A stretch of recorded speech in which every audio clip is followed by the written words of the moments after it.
Hi, my name is Elizabeth. I'm one of the nurses at Mass General Hospital in the Pediatric Intensive Care Unit.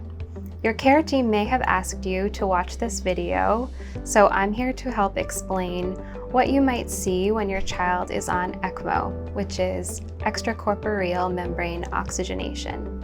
I know it can be so startling to see your child like this, and I know a lot of people are giving you information, so don't worry about trying to remember everything. We will keep repeating the most important things for you.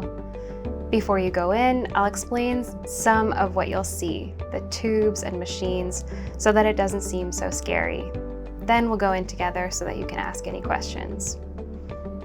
The most important tubes you'll see are what we call cannulas, and those are two red, thick, long tubes that will go from your child's neck to the ECMO machine and back again. These tubes and the ECMO machine are really sensitive to movement, and so we are extremely careful about not touching or moving them by accident. You'll see that we accompany you to your child's bedside to ensure that they aren't moved accidentally. And you'll see a mark on the floor to remind you and us not to step too closely to the machine.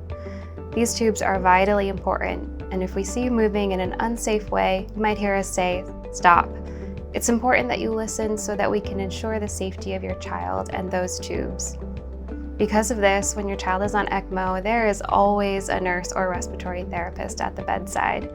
Your child is going to be sedated, so you'll see their eyes are closed and not moving. We usually use 2 or 3 different medications to help with sedation.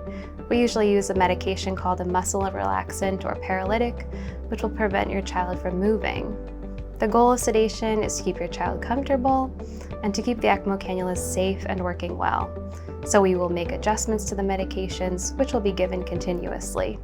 We can also give an extra dose of the medications based on what is happening with your child in the moment. You'll hear us call that a bolus. You can hold your child's hand or stroke their forehead. We'll show you where to stand and where to hold so that you don't accidentally disturb any of the tubes. It is very important to move slowly and carefully to prevent any accidents. Your child won't remember what is happening. They aren't usually aware of what's going around them, but sometimes children respond to their parents' voice.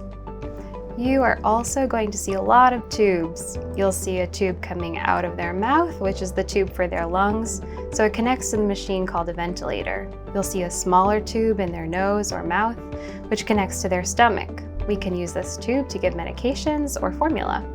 You'll see a tube hanging from their bed, which is collecting their urine from their bladder. We call it a Foley.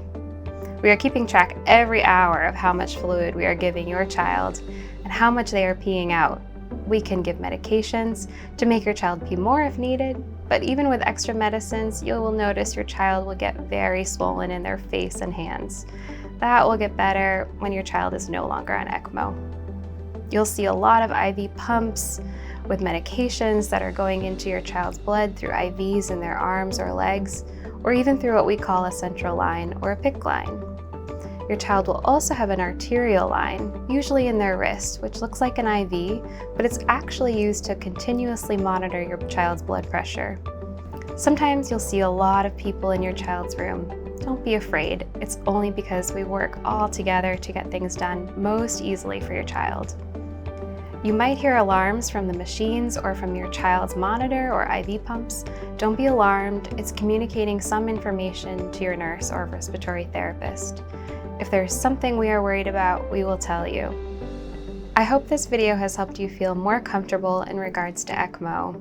If you have any questions, please feel free to reach out to any member of your care team.